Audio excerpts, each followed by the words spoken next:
believe it. I think that if anything, pouring all of these illegals into the country over the last 5 years has probably exacerbated it to a level which, as you know, I don't necessarily want to see. That's just my last counter, is that unless you're Native American, you are either an immigrant or the child of immigrants. Litigating that, and Democrats rightfully, I think, were eviscerated for believing that, you know, Donald Trump peed on somebody and there was a video of it. That's the same, you know, thing that you're doing here. We're like, oh, well, I heard from my neighbor's daughter's friend on Facebook. By the way, I mean, that's already ridiculous on the surface. There was like a lot of connections between the Donald Trump, you know, administration, people who were working on his campaign, everyone from his first, you know, appointee, you know, Michael Flynn, for example, who did have direct connections to Russia or Russian-backed interests. It wasn't like the problem with the Blue Anon and the resistance and the waivers is that they thought that was going to be their saving grace, and that, like, you know, there was going to just be this windfall effect where it's like Donald Trump is literally a Putin puppet. He has been infiltrated. He's paid by Putin. He takes marching orders from him. He spends every morning cleaning his ball sack, like all this shit like that. And then the Mueller report is going to save us all. And when it didn't, like, where does the Mueller she-wrote go from there? Where does, like, the Rachel Maddows and every other, you know, resistance lib who thinks that, like, you can stop a Donald Trump from coming to power simply by targeting his, you know, business connections? There's a ton of fucked up business connections that a lot of politicians have. And Donald Trump is, like, he's a symptom of a broken system. The fact that he can rise to power and have so many people believe in him, even after all of the controversy, even after the criminal convictions, even after all the sexual assault charges, even like all of that shit, it's because at the end of the day, if your policies are not meeting the needs, especially of like the working class, everyday Americans, stuff like that, then there's going to be people looking for an alternative and an answer and someone who might be able to provide that. And then boom, you get a strong man like Trump who comes along and it's just like, I will give you those sweet liberal tears. And that's why a lot of people might suddenly say like, oh, this is amazing. We have a guy who's calling them out. He calls Hillary Clinton a war hawk. He says that she's a criminal. He's saying this stuff out loud. It's so much fun. The Facebook lady is like, and she regrets putting it up there. She's like, and she heard it from like somebody, it was like third-hand potential possibility. My top line is just, listen, you know, I think people are smart, and I think they're actually a lot smarter than you give them credit for. And I think when you are telling lies and they see through that, they both don't trust you. And, you know, this whole jujitsu, there's this high IQ jujitsu that goes on. I called it high IQ stop the steal at the time. I don't think it works. I just don't. I think that poll after poll after poll says the chaos and all the stuff around Trump is actually what people feel exhausted by. That's part of the reason he lost the 2020 election. Stop the steal was a huge hindrance to them in 2022. I see no evidence that it will work this time. Listen, they're the ones running, so maybe they are right. And if they win, I'll eat it. But I don't know. I mean, at the very least, like personally, I think it's ridiculous and stupid. But listen, there's maybe enough people who the pets thing gets them thinking about the migrant situation, and that's enough for them to vote Republican. Again, I don't see evidence recently that is correct. I think it's actually a really bad way to do politics. I also think, you know, for them too, you're betting everything on the line here, guys. Like, if you lose, you're done. Like, think about it. In terms of being taken seriously as a party apparatus, I know this Trump is exempt from this just because he's like bigger above that category. But for everybody else, JD included, you're a young man, dude. You know, you got to live your whole life in this town. If you lose, you're going to be one of those senators who's a lifer. You want to be like Josh Hawley, put his fist up and hasn't seen the light of day in 4 years? I don't want to be like that. Yeah. And so it's like, why? No, why would we do this? He's all in now. Well, and there's no going back. Now you have no choice. There's no going back. It is genuinely over. Yeah. Like, are opposite of what you would want. And number two, it validates the Democratic frame of like, these people are just weird. Like, they're just a bunch of weird freaks. And when it validates the Democratic framing, the way they have wanted, the lens they've wanted to apply. For Saagar, it's less about what he believes and wants and more about what his side wins. He thinks this is bad because of bad optics. Yeah. I didn't hear anything in that entire speech about how this is bad because it's extremely racist and is resulting in bomb threats and death threats and people's lives being directly affected by these racist conspiracy theories. It's bad because it's falsifiable and makes you look silly because it's falsifiable. To you. So being the main character in this instance, not always the thing that you ultimately want. The reason I'm just not willing to is I'm a cynical person, and I think that there's a lot of people out there who may like it. I think that there are people who really enjoy the media getting upset, and liberals. I think that, look, there's a decent enough evidence on the immigration question as well that a lot of people who care about immigration don't care about economics at all. They're worried about demographic change. Those people already voted for Trump. Yes, but, let's say it's not even about swaying. It's about getting those people out to vote. Maybe that's enough to get them off the couch, or their relatives. The immigration situation has been crazy enough that, maybe it's enough that for them to forgive that or to think about this whole policy thing. Again, I don't see evidence for that, but I'm not going to discount that possibility. He has turned out people I'm going to discount that possibility. The other thing here, he did win. In 2016, he won. He won in 2016. He lost but he's been losing ever since. Lost in 2018, lost in 2020, lost in 2022. This guy does not have the touch in the sense that he used to. And this will fit in with, the conversation we're about to have about Laura Loomer. Like, his posture in 2016 was tabloid. Yeah. It was sensationalist. It was New York Post, right? It was the tabloid, like, finger on the pulse in a raunchy, over-the-top, obnoxious way, but yeah, finger on the pulse.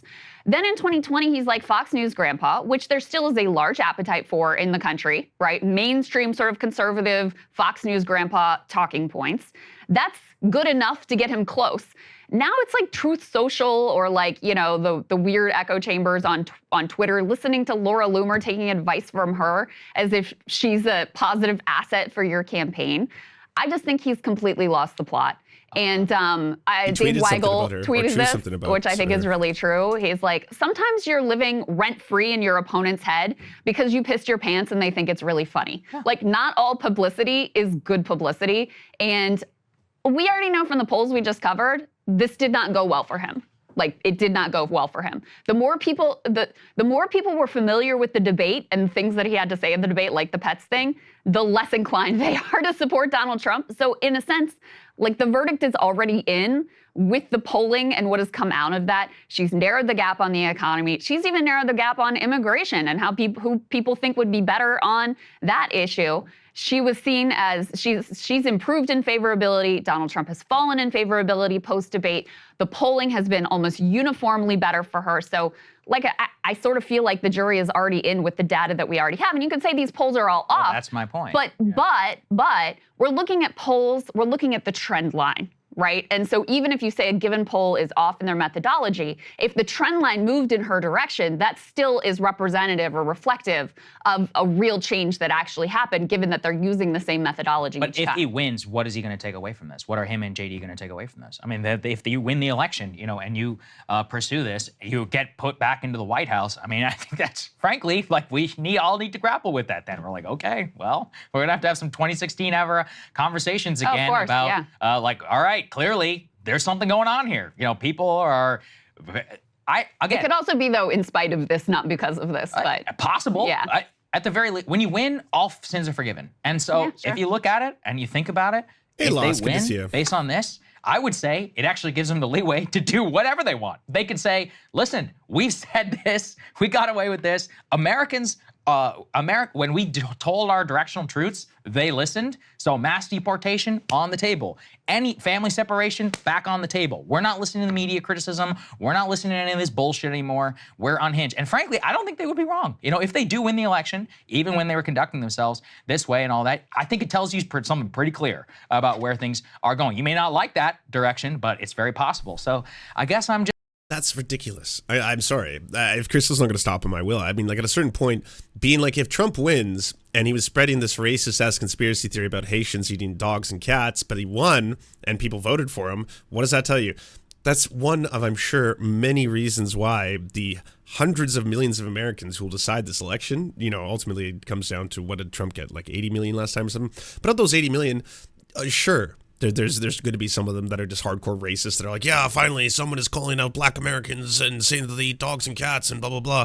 There's going to be that demographic. There's going to be a lot of people who are simply disgusted and have been for a long time with the same policies of blue elitist liberals that don't speak to, the Rust Belt, that don't speak to the working class, that simply want to, force diversity and wokeness down our throats and all that kind of stuff. It's not going to be that single issue, like if it comes down to it. This is a test of political theories. My theory is that you should not lie to people. Do the directional truth. My theory is that constantly trying to validate, this partisan bullshit. Like, no offense, Christopher Rufo, but this whole thing about like, oh well, some African guys 45 miles away barbecued a cat in 2023. I'm like, yeah, but that's not what we're talking about. And you should have, I say offense, Christopher Rufo, the supreme offense. Yeah. Does everyone remember critical race theory? No?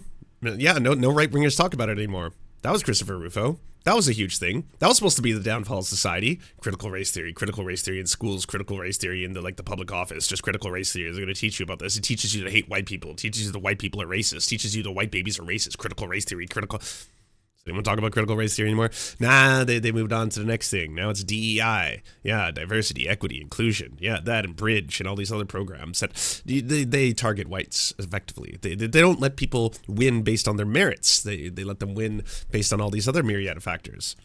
Here. But and that's not even potentially reality. Okay, but anyway, you paid $5,000. Yeah, listen, whatever. Hey, regardless of Good whether to see it's you. true or not, I'm just like, but that's not actually what he said.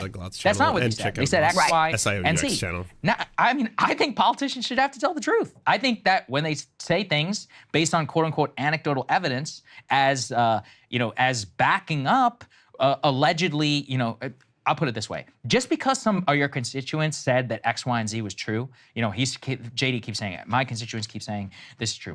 What else is really scary about this kind of defense where it's like, oh, it's just bad optics.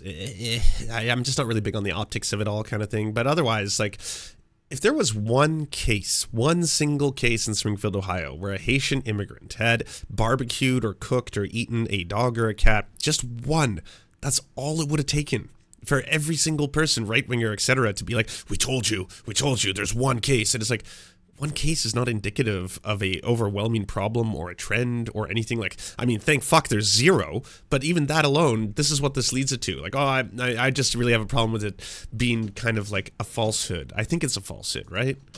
Also, he hasn't produced evidence of, but go on. Yeah, but even if that's the case. That's not a good enough standard to come out of your mouth. Yeah. Like, your extraordinary claims require extraordinary evidence. You have to be able to, and also as a politician, part of the reason that we don't live in a quote unquote direct democracy and we do live in a republic is this idea that the founding fathers had of mediation between the whims and the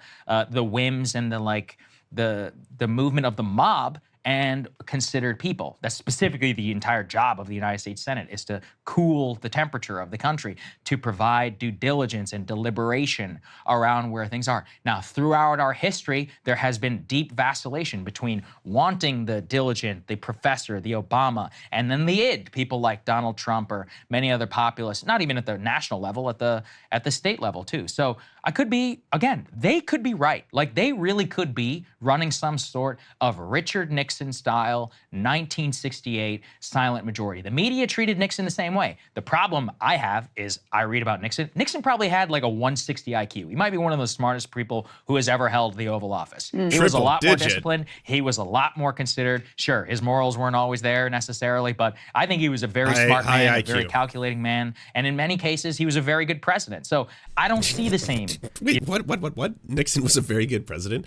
Okay. Also, in addition to all of that, he was a raging racist. Like, listen to the Nixon tapes. Listen to all the things that have been taken out from what he felt he could say without, having the eyes of the world upon him through whatever means. That's just like, again, no. Why are we praising racism?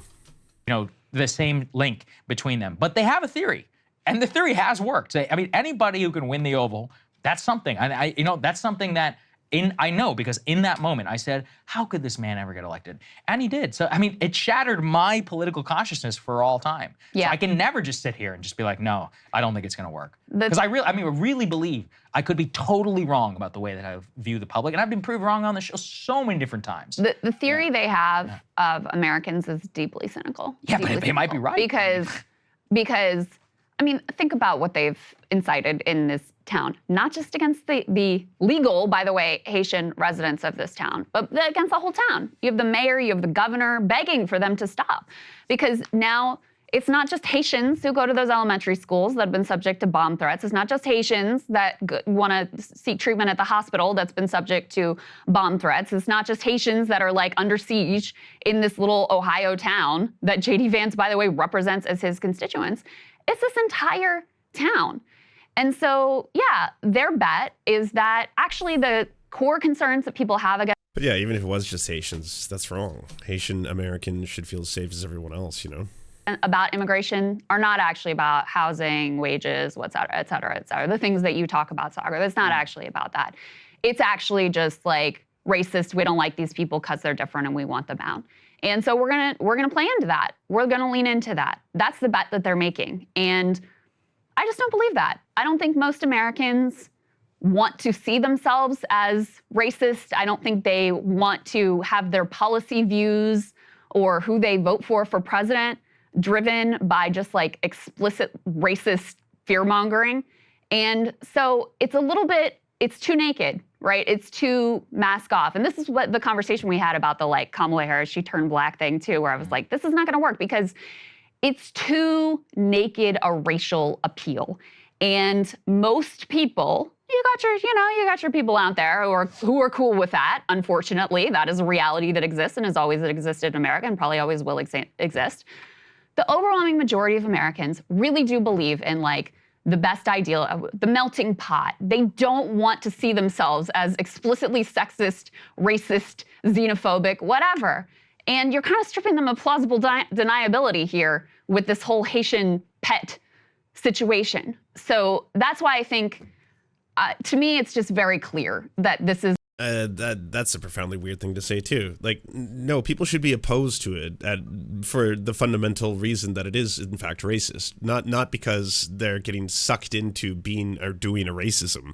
It's like, oh, it's really unfortunate that a whole bunch of Trump supporters are now just having to spread these racist conspiracy theories without doing any due diligence on their own. So not like any of them have the internet or have access to information or can listen to the actual people in charge, such as the Ohio mayor, who has said multiple times there is 0 instances of this actually occurring. I mean, again, this whole thing just seems like an optics debate, as in like, yeah, but what is ultimately going to look the best upon that voting base when they realize that they've been spreading this super racist ass conspiracy? And it's like that they've been spreading a super racist ass conspiracy. Like, how like I see the same thing in Canada too. There's people who make posts in Canada that were like, I'm just so disgusted to see that the leader of the Conservative Party would use racist rhetoric. This is not the Canada I believed in, not the Canada I grew up in. And I was like, this country is racist as fuck. What are you talking about? There's not like a whole bunch of people who are just sitting there and waiting for Donald Trump to be like, hey, by the way, racism. And they're like, whoa, racism activated, things like that. There's a lot of internalized biases that they all have that they already have towards immigrants, right? Like there's already a lot of people who are like, they fear immigrants. They think immigrants are filthy. They think they come and destroy the country. They think they take the good jobs. They think they will assault white women and all this other shit like that. Like that stuff is not Donald Trump single-handedly mass producing. I think there's a reason why so many of these far-right individuals, such as like Ron DeSantis, want to change history, want to change curriculum, want to affect schools or defund schools or change the textbooks from teaching that slavery was bad to slavery was bad, but slaves did learn important skills from their slave masters, right? Like there's a reason for that, because this helps normalize a lot of this racism generally, broadly speaking, towards society. That rapid demographic change doesn't mean that you're racist. It means that you want control over that. You have an uncontrolled system. I mean, that's look, not what they're saying. No. Wait, and that what? Like when someone says that out loud, you should check them. You should be like, wait, what are you saying? Like, please articulate, expand upon this. Rapid demographic changes. Like as in what? From shithole countries, inferior civilizations, other parts where they don't even speak English. Like that's Tucker Carlson shit. But I'm saying look, if you get somebody to vote for Trump in spite of this on the immigration question, it's going to be this. All right, I got two choices. I got a candidate who we had more illegal immigrants enter the country under their reign than a decade before.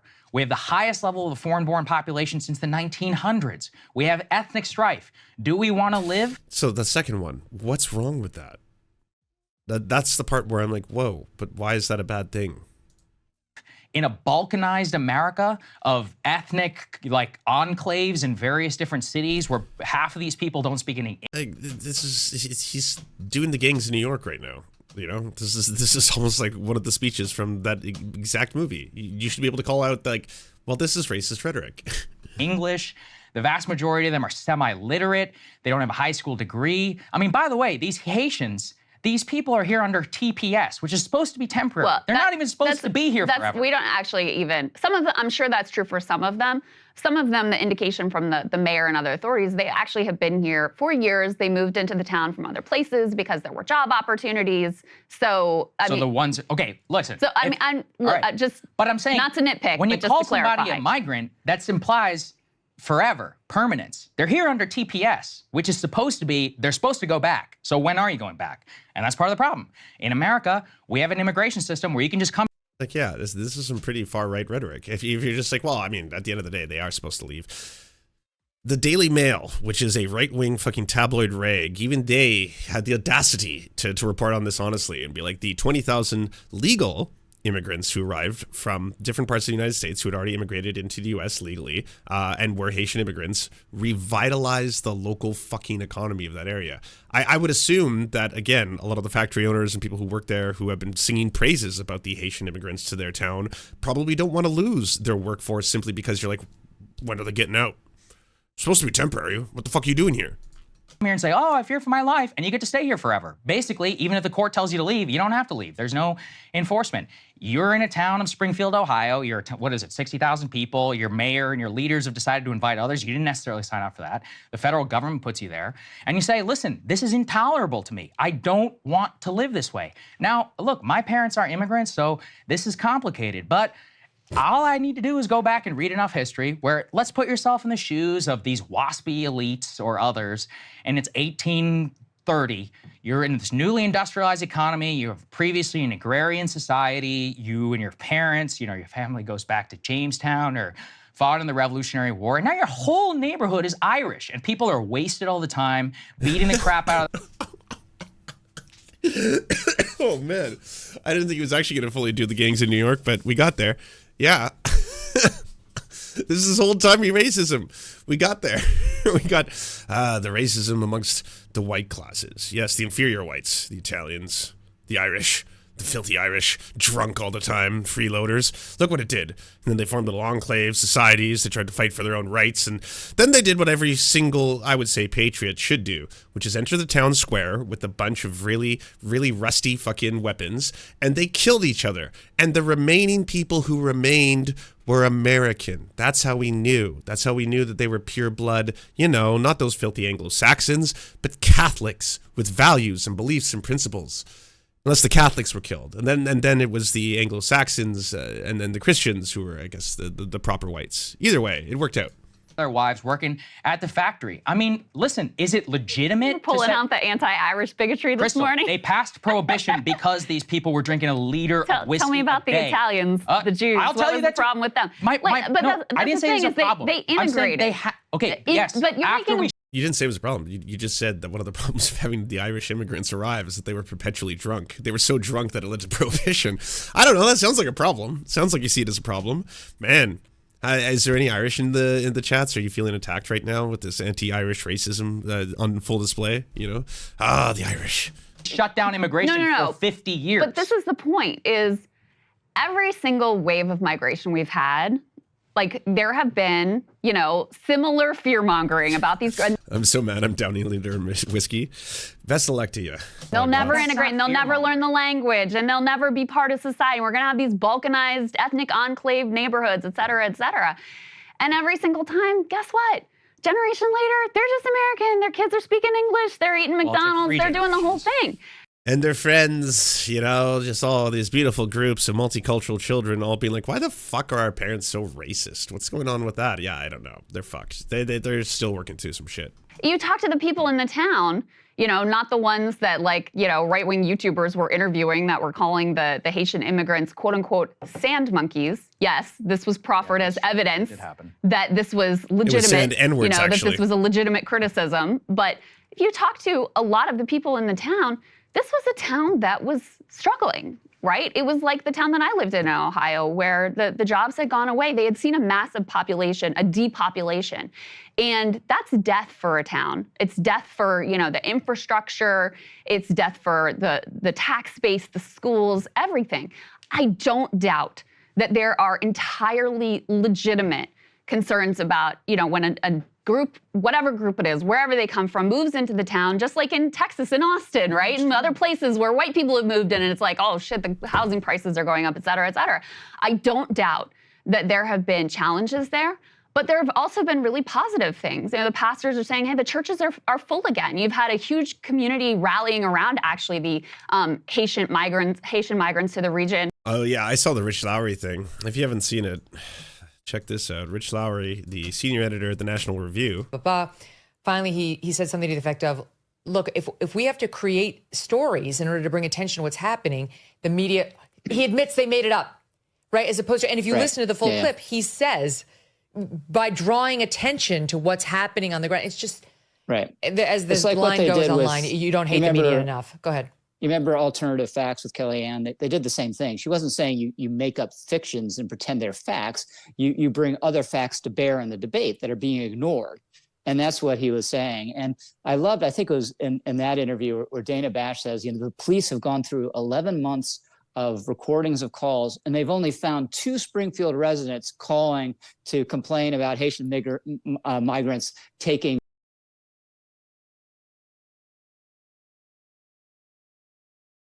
Kind of feels like you had that one ready on the draw. White people eating at the like Haitian restaurants to show solidarity. All right, that I object to. Haitian food is not good, but Haitian, I'll move on. I The plantations disagree.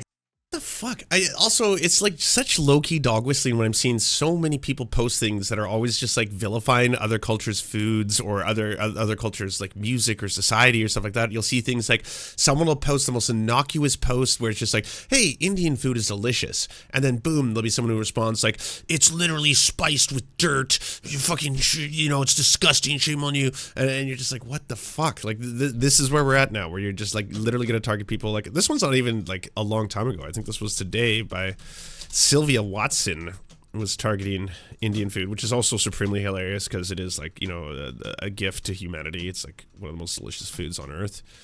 If like someone was like, Lance, you have to be like, you know, vegan in all things, I would be like, well then I'm going to be eating Indian food because vegan Indian food is like the best version of veganism. Indian food is the best on earth. Fight me. It really, really isn't. If your food requires you to put dirt spices all over it in order to be palatable, your food is not good. Okay. And if you said something like, you know, your booze mean nothing. I've seen what you eat, like mayonnaise covered fucking plain chicken and stuff like that. Immediately you're like, whoa, racism much? What are you saying? White people like mayonnaise? Plain foods? Not a lot of spices? Fuck. Holy shit, didn't know you were such a hardcore racist. Plantains. Yeah, whatever it is. I had it when I was in Miami. And Disagree. I'm like, sorry, this is terrible. But in any case, you know, you and I see this very differently. That's been very clear in our discussions before. But to go back to just like the political point here, I just don't think that the reality for most Americans is that they experience in their daily lives this sense of like deep ethnic and racial strife. That's just not the reality. And Americans have complicated views on immigration. I think more complicated. All right, I gotta rewind that. Ethnic and racial very differently. That's been very clear in our discussions before. But to go back to just like the political point here, I just don't think that the reality for most Americans is that they experience in their daily lives this sense of like deep ethnic and racial strife. That's I think this applies more to white people, white Americans, than probably any other group. I think there's a lot of people who experience racism in America. And especially like all the Haitian immigrants right now are experiencing hardcore racism in the rawest form of fucking people trying to enact terrorist attacks upon them. just not the reality. And Americans have complicated views on immigration, I think more complicated than the views in Europe, because we do have this conception and this reality as a nation of immigrants, and that is a core American value. So while it's completely legitimate to have debates about how many immigrants and how many can we process and what are the burdens on the resources, et cetera, this sort of naked racial appeal, I already think the data proves it's a bridge too far for people, and it's not the way that they think about the issue. A lot of people like to think that. I don't necessarily believe it. I think that if anything, pouring all of these illegals into the country over the last 5 years has probably exacerbated it to a level which, as you know, I don't necessarily want to see. And that's just my last counter, is that at the end of the day, you have massive foreign-born population here in the country that has always led to major strife. Now, you can just whitewash 50 years of history, but that's not how people saw it at the time. So is the problem the fact that people who come to a country from other regions, cultures, ethnicities, all that kind of stuff, that they cause the strife? Because that's the way I see it worded here. It's that like, well, people come from other countries and they build enclaves and they cause problems. So you got to be careful who you bring in. That's all I'm saying. Not trying to do a racism. I'm just saying that there are obviously more favorable or desirable groups, and it would be nice if we could focus on those kind of thing, right? And focus not so much on the illegals, because no one likes the illegals. You know, we were fighting World War I. The Irish population didn't want to fight because we were supporting the English, and He really hates the Irish, eh?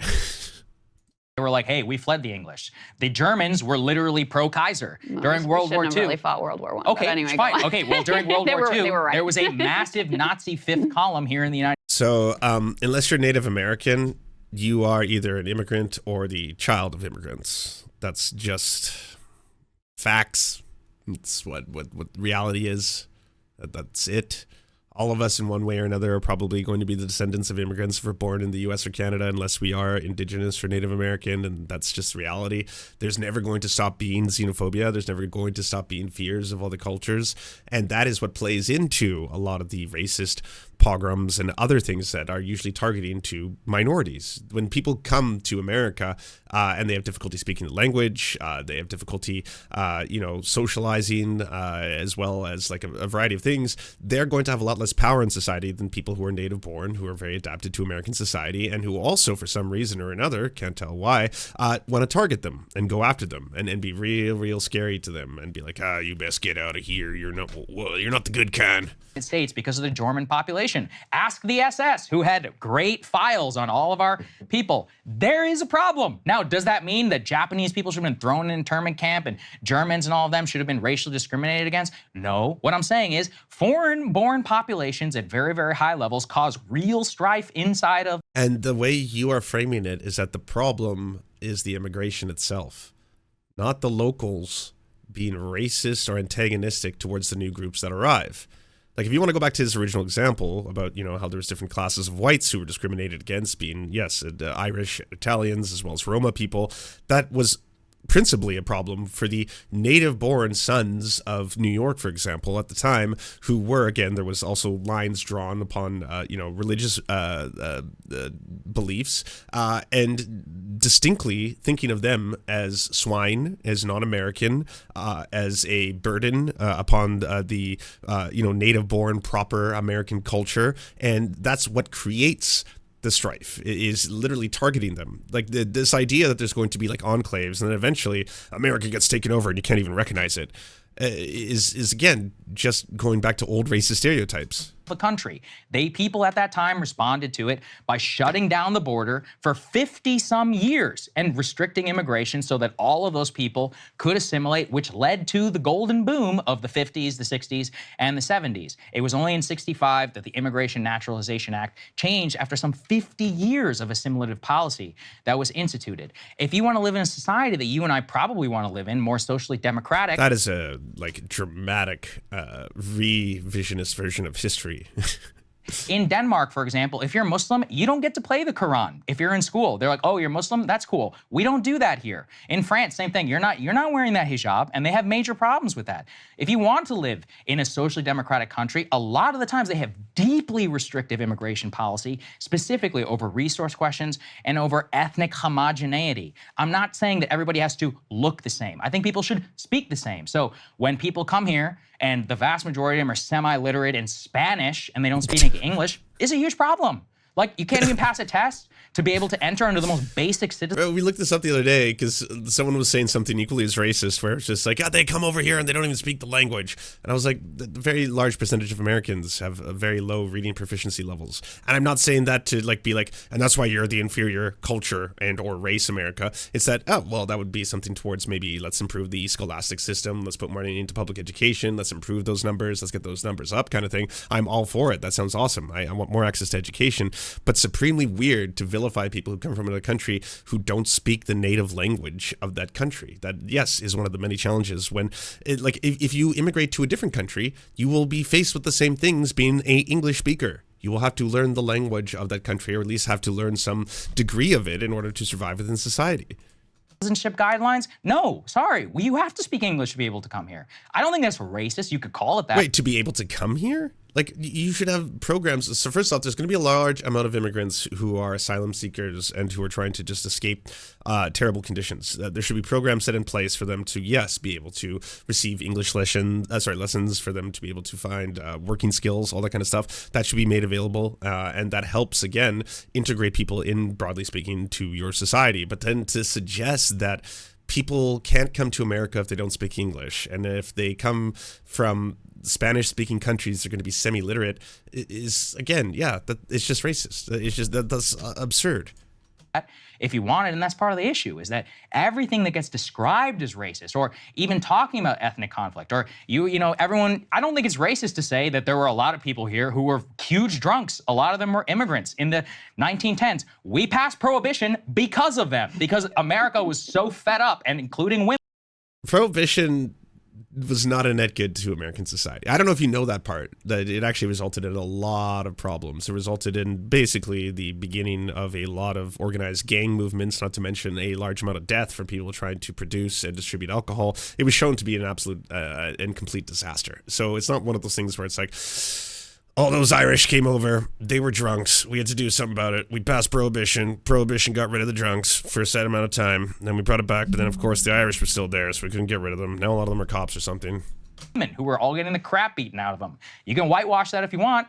Go listen to the people at the time who passed those laws. Like, you have to think and consider about what is legitimate and not. And so I don't think it's necessarily racist. Now, some people have— Who holds sway over the 5 points? Us natives, born rightwise to this fine land, or the foreign hordes defiling it? I think the issues with, a lot of the Haitian immigrants there hadn't previously driven, and there's traffic accidents. There has been some increase in housing prices, although that has also been wildly overstated. There's been an increase in burden on the public school, in particular needing second language learning. Those are real concerns. But there also has been a huge increase in the vitality and prosperity of the area, huge increase in terms of the average wage. Again, I've lived in one of these towns that's dying and the population is getting sucked down. And it's a huge boon to have new population coming in, which is something conservatives recognize when it's Florida that's receiving the population and it's white people, right? Or Texas receiving the population and it's white people. But suddenly when it's, Haitians, some of whom, again, have been here for years, suddenly it's, a massive crisis and a massive problem. And there's no recognition of any of the many benefits that do exist on the other side. It's not because they're white. It's because they're illegally here. They're not, though. The Haitians are not illegally here. They're given TPS, which is a bullshit but program. That's not. But that is different to say. So just because you don't agree with it doesn't make it a legal migration program. That's ridiculous. I object to the program. And say it should be illegal. To then say all of a sudden it's a program I object to is totally different from from saying that they're illegally here. They are not illegally here. They are here They're under here false legally, pretenses, and number one. It's not false pretenses. Yes, because they're fleeing from a temporary situation and they never want to go back. A temporary situation that we are very much implicated, by the way, in creating over 200 years. Everybody in the world gets to come. But Saagar, they're not there illegally. Yes, good. They're there legally. They're in a lot of ways like the model minority group. They've got jobs, they're working hard, they're going to church, they're building community institutions. They followed the process that was set out for them by this government. They're here legally. And so, no, you look at it and, maybe you can nitpick about, okay, but they, some of them don't speak English or whatever. But it seems to me the primary difference, Springfield, Ohio. The primary difference in not recognizing any of the upsides of this population is that they're not white. Yeah, you're totally right, but it's not about being white. It's about the fact that the factory owners love cheap labor. I was just talking to somebody who was down there as a reporter. He's telling me they're making good wages. Yes, they're making good wages, which is which is less than they were paying the native-born citizens. But that's why we should. He keeps goalposting. Like every single time, it's like, no, they're not illegal. Well, I mean, I don't believe in the law that made them allowed to come here, so they're illegal in my eyes. Oh, okay. Well, they're apparently model employees. They're working really good. They revitalize the local economy. The people who run the factories love them, so I don't really know what to say to you. Oh, because they love cheap labor. Apparently, they're making good wages. Yeah, because they're making better wages than what the previous employees, the white, I mean, I can't say that. I mean, the locals were making before. Again, that's the exact line that Daniel Day-Lewis says in there. He's, like an Irishman doing for a dime what an N-word used to do for a nickel and a white man used to get for a quarter. It's the exact line. You're doing it from the movie. Factory guys like, oh, it's great. I don't have to deal with these white drug Saagar, addicts. let me take you out of it because you support things like unions. But, J.D. Vance has a 0% scoring record with the AFL-CIO. Okay. Trump is a union buster. No, but hold on. He showed up hold to on. UAW. But hold on a second. Republicans only care about things like wages and housing when they can use it as a way to scapegoat migrants. If you care about wages, which I do, then there are a lot better ways to increase the wages of the native-born population than scapegoating migrants and lying and say they're eating pets. Yes. If you care about lowering the price of housing, making it more affordable, accessible, there are a lot better ways than scapegoating immigrants and saying they're eating pets. So I think their concern on this issue is not genuine. Again, this is not about you.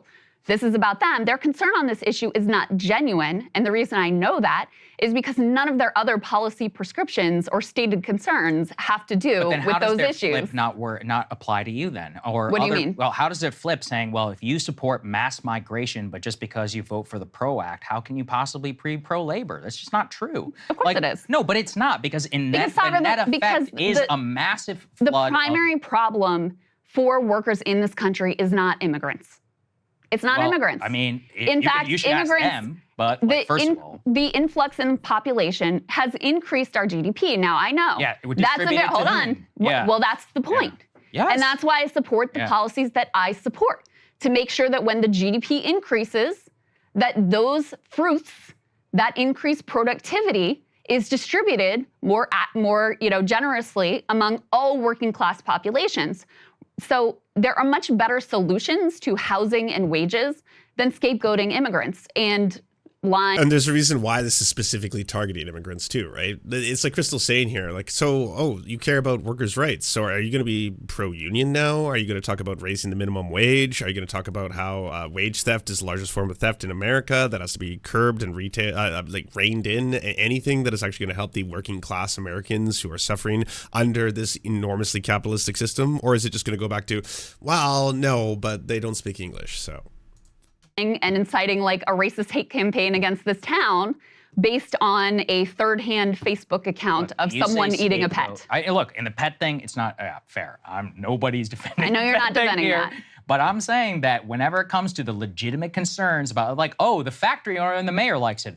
Listen, since when have we ever trusted factory owner, rich people in towns? This was a Democrat. Hold on, this was a democratically elected mayor. Yes, sure. They have a chance to vote him out of office, and they don't because the town has been, in certain key ways, not every way, but in certain ways, has been improved by the fact that you've had more jobs, more vitality. These immigrants who are there legally. And the same thing just happened in Canada. There was a report that came out that showed that our temporary worker visa program was akin to modern day slavery, I think was the exact term they used. And of course, the conservatives jumped all over it as if they care about the working class, right? And they're like, oh, this is terrible, blah, blah, blah. Apparently, this is just taking jobs away from native-born Canadians who otherwise would have really good working opportunities, but they're all given to all of these immigrants for cheap labor. What that report should be showing you is that we should be improving the working conditions for people who arrive in this country to work. They should have like worker protections and safety. That's what it should be. Instead, the libs caved to the conservatives and said, you know what, we're just going to limit the program temporarily. Unregulated system where anybody in the world who shows up at the southern border and says, I fear for my life, gets to stay here for years on end and gets a work permit because the Biden administration releases them into the country. Trump did it too, so he's not off. So did George W. Bush and the rest. I think. Is he vilifying asylum seekers or people who are fleeing like terrible living conditions? Because yeah, we should help them. What the fuck is wrong with you? That's wrong, especially whenever people who aren't so conveniently at the southern border have to apply and pay a lot of fees, to take a freaking English test, and some other guy from Guatemala gets to come here. And he doesn't have to take anything. He gets to work illegally on the back end. But this is the big question. Now, as I said, if Trump wins, I think it will be because of this. I think enough people will look past that. Right, you may call it racist, but they'll say, look, wait. Do you not think it's racist? What, the pets thing? I mean, like, listen. Saagar. Okay, when we say racist, like, what does that mean? Like, look. Saagar. Well, I mean, this is the issue. This is uncomfortable territory. But, it's not uncomfortable. It's very clear. Yeah, it's very easy. This was a falsifiable conspiracy theory spread by both the ex-president of the United States and his running mate, and they've continued to double and triple down, even though the mayor of the town, as well as numerous other people, have said that that's not true. Like, the officials in the town have said that this is not a real story. This never happened. There's no evidence of Haitian immigrants eating cats and dogs, stealing them from white folk, and all this kind of stuff. It's racism. It's just unfiltered, unbridled racism. It needs to be called out for what it is. This is uncomfortable territory for me because I kind of do want to vilify them.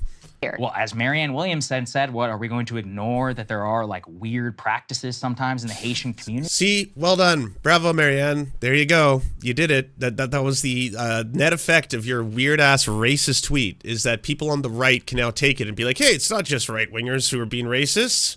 Progressives are being racist too. She said Haitian voodoo is real, and we can't discount what Trump is saying simply because we don't want to believe that it's real. Like fucking weird ass racist, like white woman woo kind of shit. Like, yeah, thanks, good job. There, achievement unlocked. Like, I'm not saying, majority again, of Haitians everybody share the religion of J.D. Vance and are Catholic. But there's Santeria, which is a well-documented thing and has had a long time influence in Caribbean communities. To take a third-hand lie and smear an entire community with it. That was wrong. That is the definition of racism. I mean, listen, Tell me your definition of racism and how it does not apply to this situation. The definition of racism is explicitly being biased against someone purely because of their race. And I don't necessarily think that that's where we're at here. Now, do I think that we are in a situation... Did he say that all Americans are eating dogs and cats? Did they specify? Is it just that there's a massive problem? It's like the purge, but for animals. And then people are just running around eating up every pet in every city and every town. Or did they specify that they were Haitian immigrants and they were calling them illegal immigrants as well, that you're regurgitating here and targeting them specifically? I mean, look, is it biased? Is it... I'm trying to think of the ways. And look, people could say, oh, he's twisting himself into knots. It's just because my barrier for like what I call racist is high because I think it's a very misused word and frankly kind of stupid. But sometimes you got to call a spade a spade. I mean, I think if they said because they're black, I have a problem with them, I'd be like, yeah, that's racist. But, to say like, oh, there's an issue here. Overwhelmingly, are Haitians black? When you look at a demographic of Haitian immigrants to the United States, are they overwhelmingly black? Then, yeah, this goes back to your original point. Then doesn't this qualify as a racism? Doing a racism? I don't understand why you got to downplay the entire thing. Here in the unregulated system where anybody in the world who shows up at the southern border and says, I fear for my life, gets to stay here for years on end and gets a work permit because the Biden administration releases them into the country. Trump did it too, so he's not off. So did George W. Bush and the rest. I think... Is he vilifying asylum seekers or people who are fleeing like terrible living conditions? Because, yeah, we should help them. What the fuck is wrong with you? That's wrong, especially whenever people who aren't so conveniently at the southern border have to apply and pay a lot of fees, to take a freaking English test, and some other guy from Guatemala gets to come here. He doesn't have to take anything. He gets to work illegally on the back end. But this is the big question. Now, as I said, if Trump wins, I think it will be because of this. I think enough people will look I have a past cold that. right now. You may That's call why it I sound racist, terrible. but they'll say, look, enough. Wait. Do you not think it's racist? What, The the Haitian pets thing? I mean, listen. Saagar. Okay, when we say racist, on. what does that mean? Look. Saagar. Okay, well, I mean, this is the issue. This is uncomfortable territory. But, It's not uncomfortable. It's very clear. Yeah, it's very easy. This was a falsifiable conspiracy theory spread by both the ex-president of the United States and his running mate, and they've continued to double and triple down, even though the mayor of the town, as well as numerous other people, have said that that's not true. The officials in the town have said that this is not a real story. This never happened. There's no evidence of Haitian immigrants eating cats and dogs, stealing them from white folk, and all this kind of stuff. It's racism. It's just unfiltered, unbridled racism. It needs to be called out for what it is. This is uncomfortable territory for me because I kind of do want to vilify them. Well, as Marianne Williamson said, what are we going to ignore that there are weird practices sometimes in the Haitian community? See, well done. Bravo, Marianne. There you go. You did it. That was the net effect of your weird-ass racist tweet, is that people on the right can now take it and be like, hey, it's not just right-wingers who are being racists. Progressives are being racist too. She said Haitian voodoo is real, and we can't discount what Trump is saying simply because we don't want to believe that it's real. Fucking weird ass racist, white woman woo kind of shit.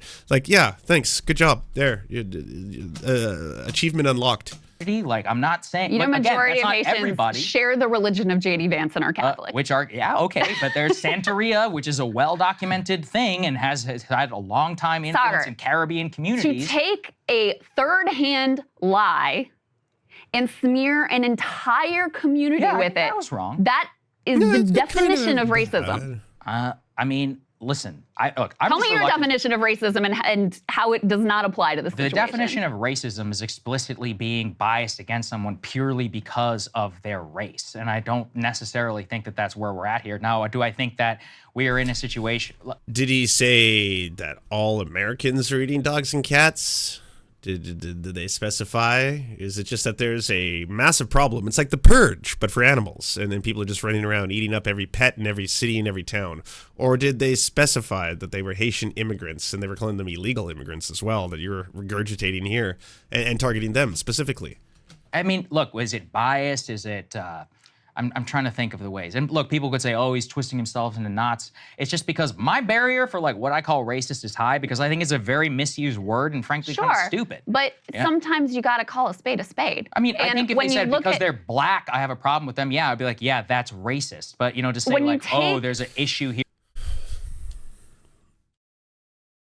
Overwhelmingly, are Haitians black? When you look at a demographic of Haitian immigrants to the United States, are they overwhelmingly black? Then, this goes back to your original point. Then doesn't this qualify as a racism?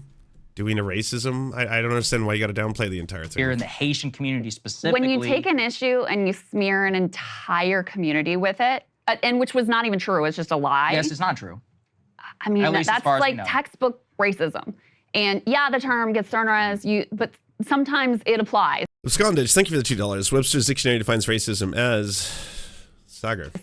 And it applies pretty clearly here.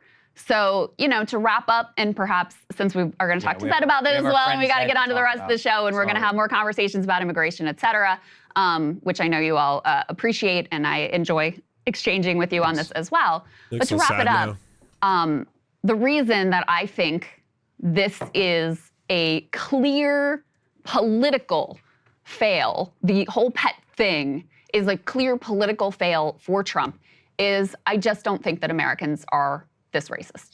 I just don't. I think that they see this as disgusting. I think we have the polling that shows they know that it's not true. They know that it's a lie. People don't like being lied to either. And so, whatever valid concerns there are about immigration, sure, fine.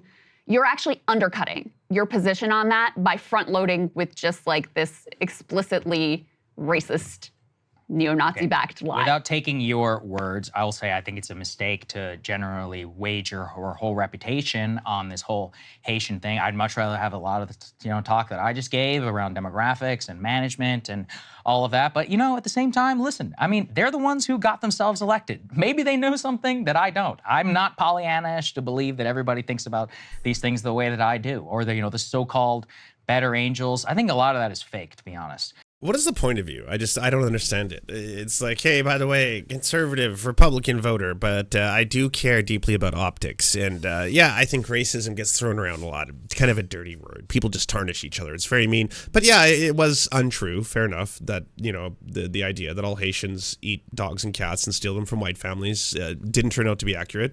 I don't know if that's racism per se. I think that probably qualifies as a third thing. I haven't figured out what that is yet, but I'll get back to you by the next breaking points. We'll be able to sort that out and have yet another one of these pointless conversations. It's amazing.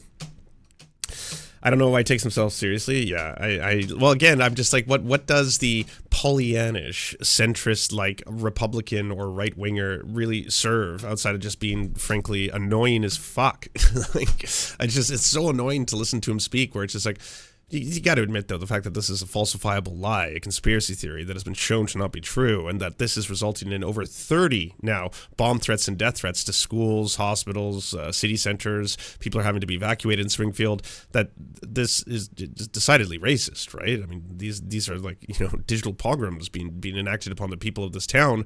That's bad, right? This is racism.